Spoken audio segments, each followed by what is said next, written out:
제가 지난 영상에서 반도체의 종류와 산업 구조에 대해서 간단하게나마 설명을 드렸습니다. 이번 영상에서는 한국에서 정말 중요한 디램과 낸드 플래시의 전망에 대해서 말씀을 드리고 또 제가 관심 가지고 보고 있는 종목 하나를 소개를 해드리려고 해요. 여러분들이 디램과 낸드 플래시의 전망을 먼저 보시려면 그 전에 앞서서 반도체 경기지표에 대한 것을 먼저 보셔야 됩니다. 이 반도체 경기지표로 가장 많이 보는 어떤 지표가 재고순환 지표라는 걸 봐요. 이게 뭐냐면 실제로 그 IT 제품이 시장에 나오는 것과 이제 남아있는 재고의 어떤 그 차액을 통해서 계산이 되는 건데, 이 지표 같은 경우에는 한국은행에서 받으실 수가 있습니다. 이 재고 순환 지표를 보면 삼성전자의 주가 변동률과 정말 비슷하게 간다는 것을 알 수가 있어요.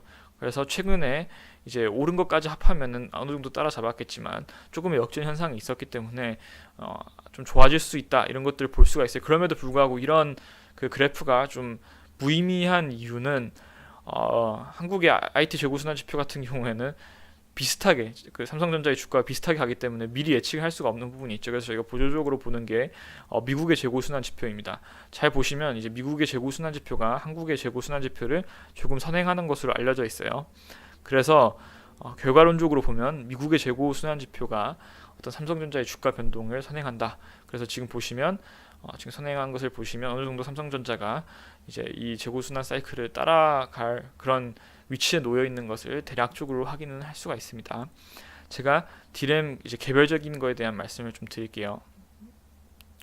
이 반도체 산업이라는 거는 구조적으로 수급이 제일 중요합니다. 초과 공급일 때는 업황이 정말 안 좋아졌다가 확 안 좋아졌다가, 초과 수요일 때는 업황이 확 좋아졌다가 이러는 산업이에요.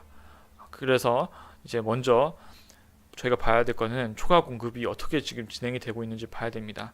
오른쪽에 보시면 어떤 디램의 지금 초과 공급의 그래프를 지금 나타내고 있는데요. 제일 끝부분은 지금 키움증권의 어떤 예상치를 반영을 한 부분입니다. 그럼에도 불구하고 여러분들이 흐름을 봤을 때 한동안 있었던 어떤 초과 공급이 해소가 되고 있는 것을 볼 수가 있어요. 그래서 제가 증권사 리포트들 다 읽어보니까 올해 하반기 같은 경우에는 이 그 초과 공급이 많이 해결되면서 다시 초과 수요로 돌아설 것으로 지금 보고 있는 회사들이 많습니다. 왼쪽을 보면 이게 이제 왜 그동안 초과 공급과 이제 초과 수요들이 발생을 했는지를 간단하게나마 설명을 한 건데요.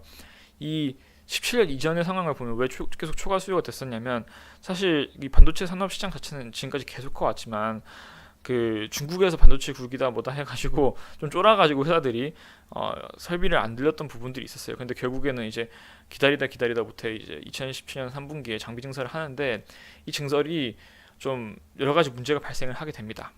그래서 또 초과 수요 그 기간이 있다가 다시 이제 2018년에 한 번 더 증설을 하게 되는데, 이때 하필이면 같이 수요가 줄어들면서 이제 작년에 이제 초과 공급 국면으로 접어들어요. 여러분들 보시면 알겠지만 계단식 성장을 합니다. 그래서 장비를 증설할 때 한번 확 성장을 했다가 뭐 미세 공정 전환이라고 하는데, 이제 있는 장비를 통해서 더 효율을 올려서 스무스하게 공급을 개선을 하고 있는 그런 것들이 있습니다. 그래서 잘 보시면 지금 2018년 3분기 장비 증설을 하고 스무스하게 그 공급이 증가를 하고 있지만, 수요 증가세가 좀 더 빠르게 진행이 되면서 또 이제 공급에 대해서 더 이상 장비 증설은 하지 않는 그런 상황이 놓여지면서 수급 개선이 될 것으로 보는 게 전반적인 컨센서스로 지금 보여집니다. 이런 그 지표도 보시면 정말 도움이 되는데, 제가 넘어가기 전에 이 지표를 어디서 볼 수가 있는지 말씀을 드리면, 키움증권 리서치 센터에 이 박유학 그 애널리스트가 쓴 그 리포트들이 있어요. 정말 그 좋은 리포트들입니다. 거기 보시면 이게 나오는데, 여기서 볼 수 있는 건 뭐냐면 예전에 비해서 이 초과 공급, 디램의 초과 공급 기간이 줄어들고 있다는 겁니다. 뭐 여러 가지 이유가 있는데, 예전에는 뭐 회사들이 난립을 하면서 이거를 함부로 이제 수급을 통제를 못하는 부분이 있었지만, 최근에는 이제 뭐 여러 가지 뭐 기술의 발달, 그리고 경쟁사도 많이 줄어들어서 과점 체제로 들어가면서 이 그 오버서플라이 기간 자체가 이제 많이 줄어든 것을 확인할 수가 있어요.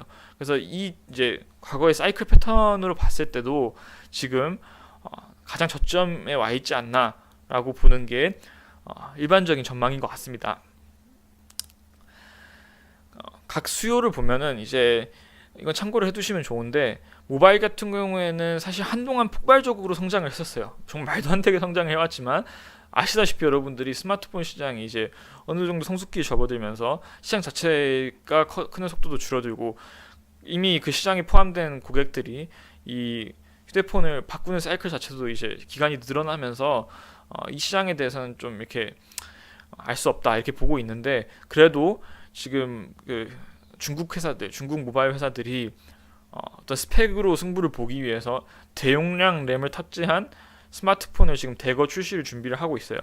또 뭐 삼성 같은 경우에도 뭐 폴더블 폰이니 하면서 거기에 이제 들어가는 램들이 훨씬 더 커질 거라고 지금 예상을 하고 있습니다. 그럼에도 전반적으로 봤을 땐 그냥 보통이다. 이 업황의 어떤 전망은 보통이다. 서버를 보면 괜찮습니다. 서버가 사실 놀라울 정도로 성장을 해왔어요.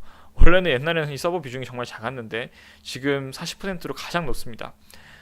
이미 이제 일반 서버 같은 경우에도 수요가 많지만, 여러분들이 아시는 이제 소위 말하는 인공지능 시대에 접어들면서 많은 그 큰 기업들이 AI의 어떤 수요를 위한 서버를 지금 구축을 하고 있고, 이 시장이 지금 기하급수적으로 늘어나고 있어요.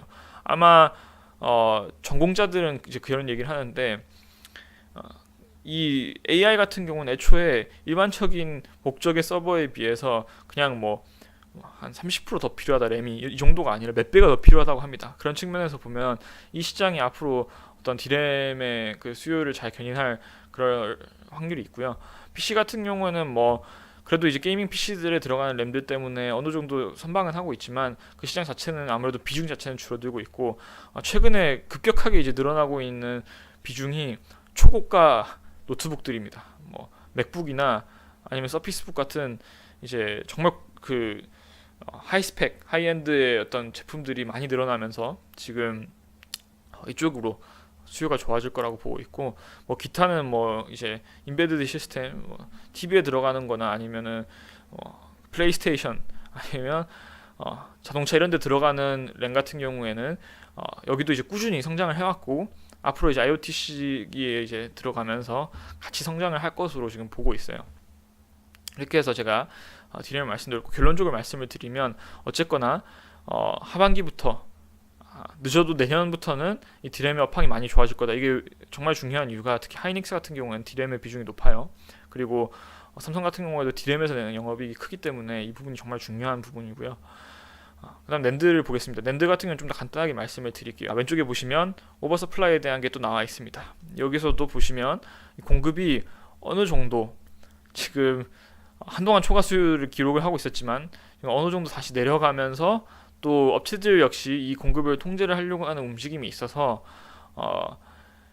조금 D램보다는 느리지만 어쨌건 간에 올해 말 아니면 내년 중으로는 이 다시 이제 초과 수요 국면으로 접어들지 않을까라고 보고 있습니다.